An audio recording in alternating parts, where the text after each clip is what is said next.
여기도 이렇게 이쪽이 이렇게 푹 꺼져 있었던 거를 이렇게 보게 됐다는 얘기예요.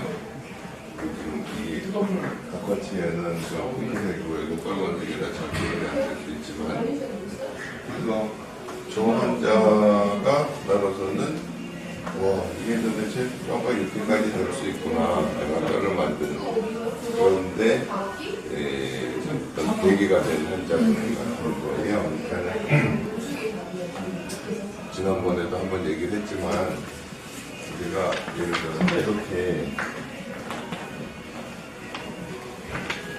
네모난 통 같은 데다가 볼을 튀어놓고 하면 잘 굳을 거예요, 그죠? 근데 이제 뼈는 예를 들어서 내 뼈가 이렇게 꺼졌는데 여기다가 이제 이식대 같은 걸 채워놓으면 내 뼈에서 세포들이 나와가지고 이거를 다 갉아먹으면서 새 뼈를 생기게 하는 그런 식으로 되는 거라서 뼈가 나올 수 있는 벽이 많아야 되는데, 만약에 이렇게 꺼진 뼈, 얘를 뺀 자리 같으면 이렇게 동그란 원통처럼 돼 있어서 그냥 둬도 물론 뼈가 이제 어느 정도 차긴 하지만 뼈가루를 채워놓으면 이렇게 주변에서 뼈 세포들이 잘 나와가지고서는 뼈가 잘 되고, 또 하나는 여러분이 이게 이렇게 여대로 굳으려면 요즘에 환자분들한테 설명을 할 때 이거는 시멘트나 콘크리트 쌓아놓은 거랑 똑같다고 생각을 좀 하셔야 된다고. 저는 다른 것도 다 마찬가지예요. 우리가 이제 뭐 피부 이식을 한다든지 하는 것도 이렇게 띄어서 이렇게 옮겨 붙였을 때 얘가 잘 살을 내면 흔들리질 않아야 돼요. 동요가 되지 않아야 된다는 게 굉장히 중요한 거거든. 근데 이렇게 삼각형이 되면 여기다가 뼈가루 같은 걸 채워놓으면 뼈 세포가 나올 그런 요소를 제공하는 벽도 많고, 그 다음에 뭐 건드려질 가능성도 적고 하니까 뼈가 잘 돼요. 그냥 일반적으로 치과에서 뭐 뼈 이식한다 하는 거는 이런 경우들이 참 많아요. 어렵지 않은 경우인데, 그런데 만약에 예를 들어서 여기서 저 환자분 같은 경우는 이렇게 이 안팎에 벽이 없어. 내가 수술을 해서 잇몸을 쭉 잡아 늘려서 여기까지 덮을 수 있게 수술을 할 수 있는 능력이 있어야 돼요. 뼈를 쌓아놓은 사람이. 그러니까 잇몸을 얼마나 잘 늘리느냐 하는 게 굉장히 중요한 요소고, 그게 잇몸이 이렇게 덮고 있어요. 속에서 뼈가 붙는데 이게 터진다거나 하면 다 오염돼가지고 또 뼈가루도 다 빠져나가고 그럴 수 있잖아요. 그래서 흔히들 뭐 버티컬 오그멘테이션 어렵다 안 되는데 그래서 안 된다고 안 되는 뭐가 안 돼. 되잖아. 근데 사실은 우리가 학회에 나가서 유럽이나 미국에서 유명한 강사들이 와서 뼈를 만드는 걸 보여주는 게 거의 뭐 이 정도 수준이에요. 이 정도. 그러니까는 우리 병원에서 지금 뼈를 만들 수 있는 능력은 어디다 내놔도 별로 크게 어디다 내놔도 뒤지지 않는다고, 내가 조금 이제 내가 아는 범위 내에서 그래요. 그래서 그다음 이제 보면 뼈가 이렇게 잘 생겨져 있잖아요, 그죠? 이 막을 뼈가 이만큼 생겨서 여기다가 이제 이걸 씁는데, 저 뼈가 과연 힘을 받을 만큼 단단할까 했는데, 드릴링을 하는데 이게 너무너무 딱딱해. 뼈가 너무너무 딱딱해서, 와, 이건 충분히 임플란트 씹자마자 이런 힐링어 같은 건 달아놔도 되겠다 싶어서 다음에 지금 바깥치형을 이렇게 좀 바깥으로 밀었잖아요, 그죠? 이렇게 이제 아물게 한 다음 보면은 여기 이게 치아를 따라 바깥치형이 어느 정도 이렇게 유지되는 게 되잖아요. 당겨서 덮었다가 어느 정도 정리해서 다시 보내는 작업을 하죠. 그러면 예전 같으면 어떻게 했냐, 얘를 깎고 여기다 뭐 퍼틱을 달아서 하면 크라운 씌우는 치아가 뭐 그냥 있는 치아보다는 더 잘 망가질 수 있잖아요. 중식을 가지고 전혀 건드리지 않고 여기만 회복을 하면 이 치아들에 대해서는 어떤 안 좋은 영향을 주지 않고, 이게 들어가니까 어떻게 돼? 이거 세 개가 힘을 나눠 받으니까 여기 브릿지 해가지고 여기다 하나 매달아 놓으면 이거 두 개로 세 개를 맞추는 게 되잖아요. 그러니까 기존에 있는 거에 대해서 손상을 주지 않고 오히려 더 보강을 해주는 역할을 할 수 있으니까 굉장히 좋은 치료 방법이잖아, 그치? 근데 여기에 뼈가 없으면 임플란트가 어렵다, 안 된다, 이제 그런 얘기를 하는 게, 그걸 좀 극복하기 위해서 환자분이 와서 첫 번째 내가 뼈를 잘 만든다는 얘기를 듣고 온 거예요. 어떻게 왔는지. 그러면 무슨 얘기냐면 여기 봐봐요. 근데 여러분이 생각을 해도요, 그냥 이렇게만 이런 데다가 이렇게 이제 뼈를 채워 놓으니까 여기서 이렇게 배포들이 나오고 해가지고 뼈가 된 거야, 그치? 그 대신에 이제 이게 건드려지지 않도록 주의를 많이 했어야 됐겠죠? 그러면 그 다음에 어떤 환자분이었냐면 이렇게 된 환자분이 오면 이렇게, 그러니까는 예를 들어서 뼈가 조금 없어졌다. 그러면 이 부분은 좀 더 차기가 쉬울 거예요, 그죠? 근데 이게 넓게 없어지면 조금 더 어렵다고 생각할 수 있겠지. 그거나 마찬가지로 이렇게 쭉 펴지면 이것도 될까? 뭐 어떻게 보면 이거를 이렇게 좀 펼쳐놓은 것처럼 생각할 수가 있잖아요. 그래서 이런 걸 시도를 하고, 이상하다. 그러면 아예 거의 펼쳐놓은 거 그냥 뭐 일자로 봐도 돼. 이런 것도 되지 않을까 하면서 이걸 되게 하려면 어떻게 할까 하는 식으로 계속 조금씩 임상적으로 시도를 하고 그걸 되게 하고 하면서 점점 어려운 상황에서도 뼈를 만드는 거를 이제 해온 거고, 나중에는 이건 뭐 도무지 황당할 것 같은데 도대체 사람의 몸이라는 게 어디까지 작용을 할 수 있을까 하는 거는 실제로 우리가 몸 안에서 확인을 하는 수밖에 없죠. 그래서 여기는 이제 이가 빠지고 염증이 있어서 여기 없어지고 그런 상태겠지? 다음에 이런 건 뭐 크게 어렵지 않아요. 여기 이렇게 임플란트를 심으면서 여기다가 이렇게 뼈를 채워넣는.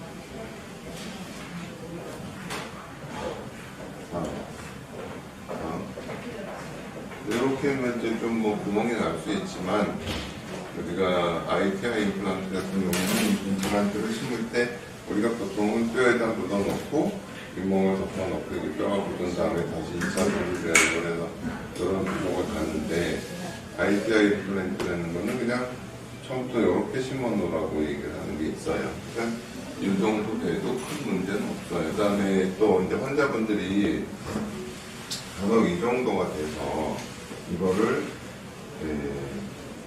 뽑지 않고 살려서 일을 할 수 없느냐.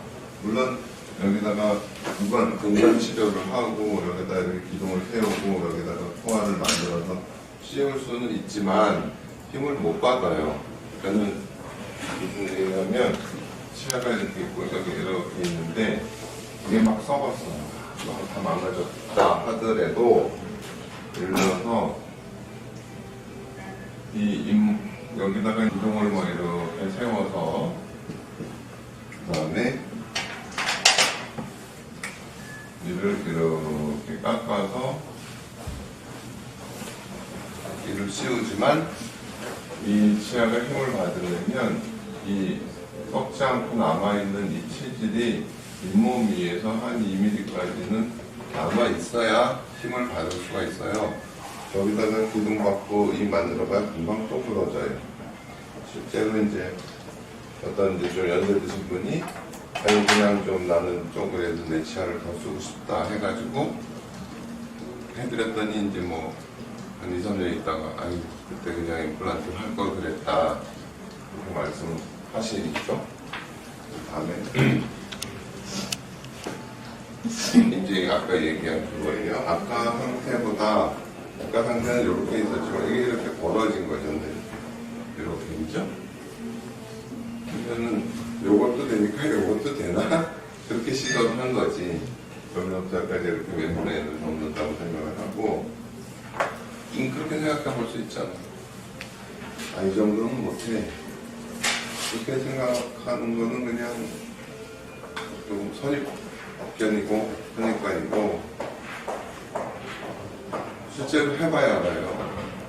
다음에 이제 뼈가 이렇게 어제 여기 성악동 이렇게 보면 검게 속이 비어있어서 비쳐요. 성악동이라는 데는 열어서 성악동 막을 이렇게 딱 밀어 올리고 거기다 뼈를 채우는데 어떻게 이제 이 성악동 막이 이렇게 천공이 되는 경우에는 이런 콜라겐 막을 같은 거를 이렇게 돼서 이렇게 덮는 거야, 막는 거야.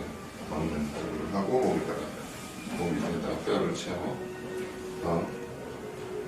그러면 이제 여기다가 이제 세포들이 나올 수 있게 구멍을 좀 뚫고 뼈가루를 쌓고 멤브레인, 콜라겐 멤브레인. 그래서 잇몸을 당겨서 잇몸을 이렇게 당겨서 덮어놔야 되겠죠. 모형을 만들어 보면 이렇게 된 게 이렇게 돼. 조금 뭐 아쉽긴 하지. 여기 꺼먹고 하는 부분이 허옇게 채워졌잖아, 그지? 보통 우리가 이 상악동 고상수술을 한다고 하면 조금 복잡한 수술이 되니까 뭐 대단히 어려움도 얘기를 하지만 이거는 막을 잘 걷어 올리고 거기다 웬만한 그래프트를 잘 채우면 이 속은 이렇게 어떻게 딱 적어된 공간이고 그 다음에 밖에서 건드려도 여기가 뭐 도려가 되거나 그러지 않기 때문에 여기는 뼈가 굉장히 잘 돼요. 상악동 고상수술이라는 거는 그게 어렵지가 않아요, 사실은. 그래서 개인적으로는 말이에요. 뼈가 한창 없어졌어. 임플란트를 다 할 수는 있다고 생각을 해요. 왜냐하면 이 화학의 구치부에는 이렇게 신경이 지나가기 때문에 여기는 건드릴 수가 없지만 이 앞니 쪽에는 신경이 없거든. 그러니까 여기다가 임플란트 심어서 떠있는 틀니 같은 식으로 만들 수가 있어요. 누구나 상악동은 있어요. 이 앞니 쪽에 뼈를 만들기 어려우면 상악동에다가 이렇게 충분히 뼈를 만들어가지고 상악은 어금니 쪽에만 심고 이렇게 한틱식으로 연결을 해도 가능하다. 나는 의사로서 내가 욕심 있지. 어떤 경우라도 내가 다 임플란트를 해줄 수 있다. 그래야 이제 직성에 풀리는 거지. 사실은 어떤 경우에도 다 가능하다라고 봐요. 뭐 뼈가 아예 없는 사람은 안 되겠지. 뭐 사고를 당하고 떼어낸 사람은 안 되겠지만 뼈가 많이 흡수된 경우는 화학의 전치부 상악 이 상악동 부위라는 데가 워낙 뼈가 잘 되기 때문에 이 위에다 쌓는 게 어려운 거예요. 이거는 쌓아놓은 게 자꾸 건드려지고 그래서 사실 이때까지만 해도 내가 뭐 보호용 프레지를 씌우거나 그러질 않았어요. 그냥 이쪽은 절대 건드리지 마시고 여기 칫솔도 건드리면 안 되고 이쪽으로만 식사하세요 했는데 환자분이 이제 주의를 잘 해주신 거지. 그래서 이제 여러 번에 이렇게 뼈가 되고 임플란트를 심고 일반적으로 뼈 이식 임플란트 하는 거랑 우리가 병원에서 하는 거는 좀 차원이 달라요. 그래서 자꾸 내가 그냥 뼈를 만든다라는 얘기를 하는 거야. 뼈를 만든다. 그 다음에 이렇게 이렇게 이제 이식제를 넣는 방법이 있고요. 이식제를 넣는 방법이 있고, 이식제를 넣으면은 이식제 내부로 이렇게 세포들이 나와가지고 이식제를 깎아 먹으면서 점점 뼈를 채운다 이렇게 설명을 해요. 그래서 지금 보여준 게 이제 뼈 이식이라는 얘기고, 뼈 이식. 두 번째는 GBR 이렇게 표현을 하는 그건 뭐냐면은 우리 몸이 이렇게 살, 뼈, 신경 이렇게 세포들이 있다고 쳐? 우리가 여기 봐요.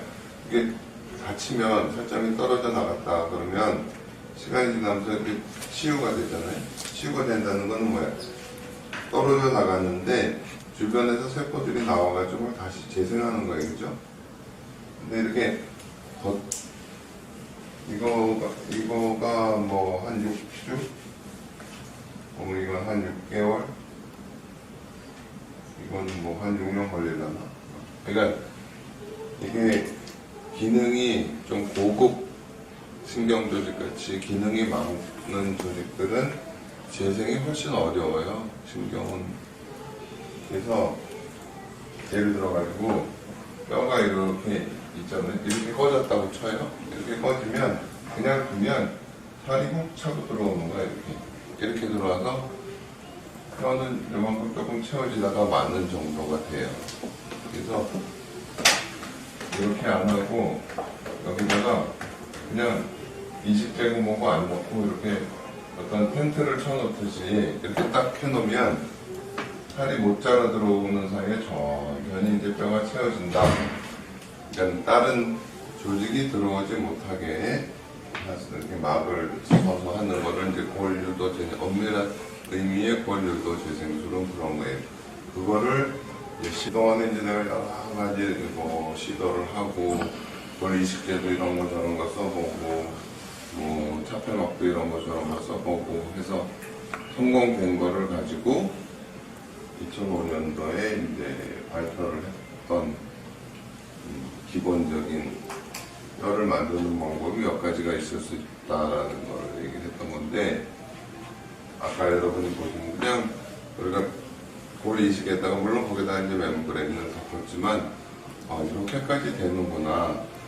지금 그 당시만 해도 이제 획기적인 내용이고, 지금도 사실은 뭐 그렇게 자신 있게 말할 수 있는 사람이 별로 없을 거예요.